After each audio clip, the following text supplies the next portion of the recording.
Good evening. We'll be starting in 2 minutes. Thank you.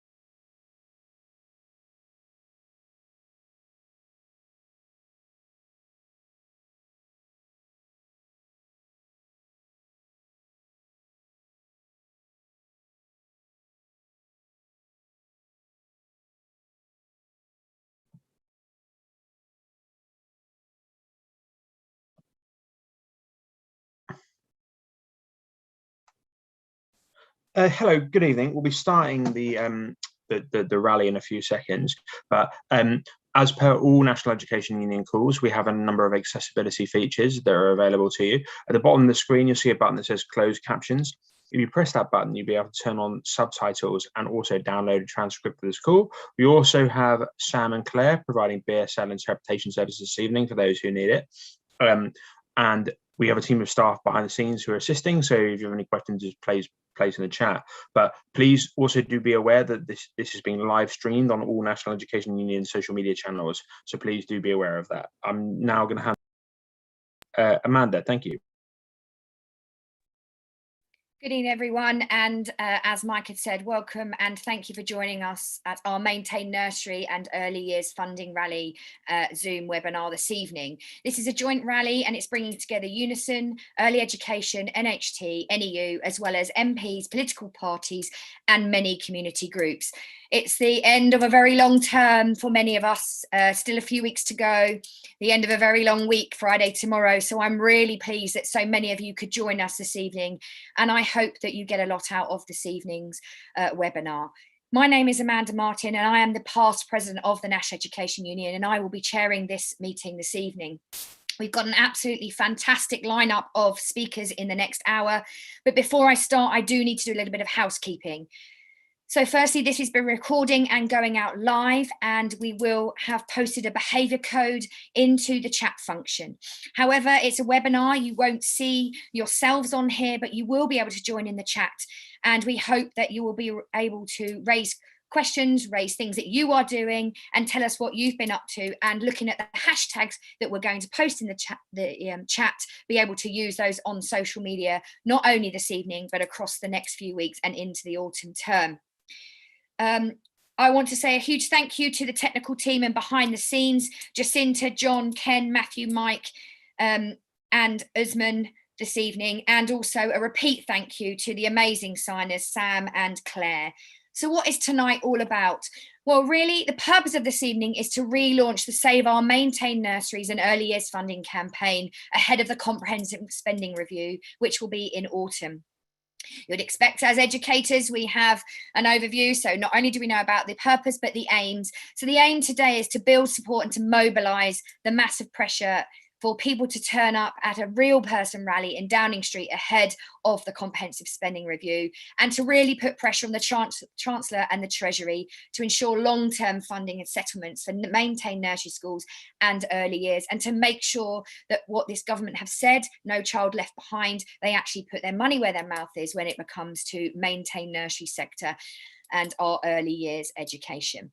We're going to be joined this evening, as I've said, by some brilliant speakers, and we're going to be giving you some actions to do towards the end, and I'm going to leave those speakers to talk about that as we go on. But before we start, maintain nursery schools have barely survived on last minute announcements of supplementary funding. And not just this year, not just because of the pandemic, but repeatedly for 4, 5 and more years. It's a sector that should be the jewel in our crown. It's a sector that actually, I believe, the best professionals work in this sector and have the hardest job, but do the best job in what they do. So without further ado, I'm going to straight away move on to our first speaker. And I'm really pleased to announce it's Judy Shaw. Judy is the chair of NHT Early Years Sector Council and a co-head teacher for Chul Lane Infant School and Nursery in West Yorkshire. Welcome, Judy, this evening. It's great to have you on the call. Thank you, Amanda. Hello, everybody, fellow early years enthusiasts and professionals. It's great to be here.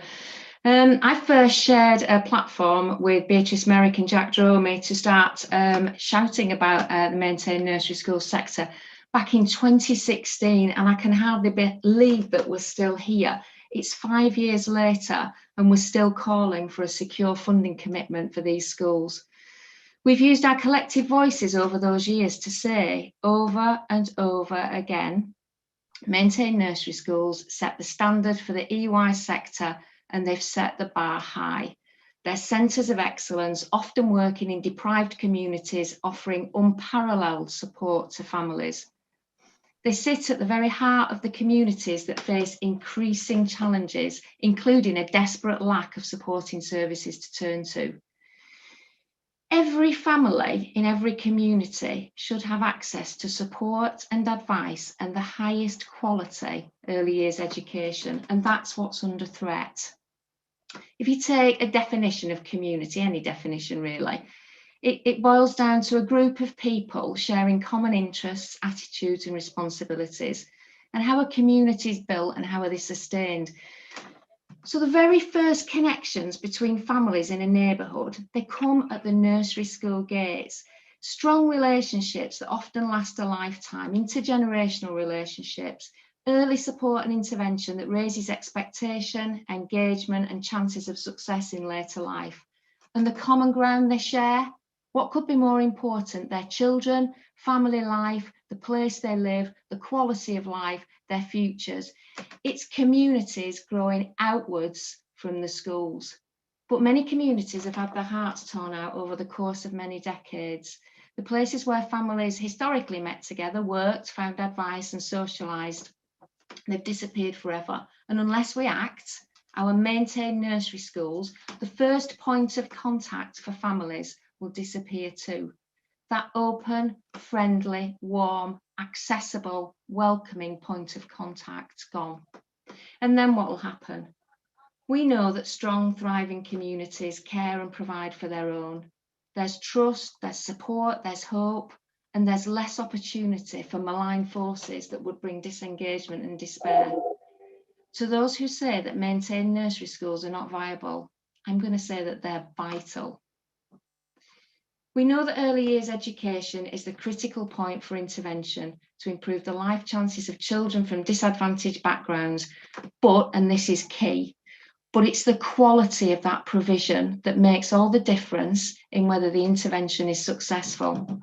And the government, over and over again, ignores the fact that early years settings come in all shapes and sizes, and some have legitimately higher costs than others. The funding arrangements still remain the same as in 2018, i.e. they get this supplementary funding to recognise their additional costs, but it remains based on historic funding decisions taken by LAs, and there are huge geographical discrepancies.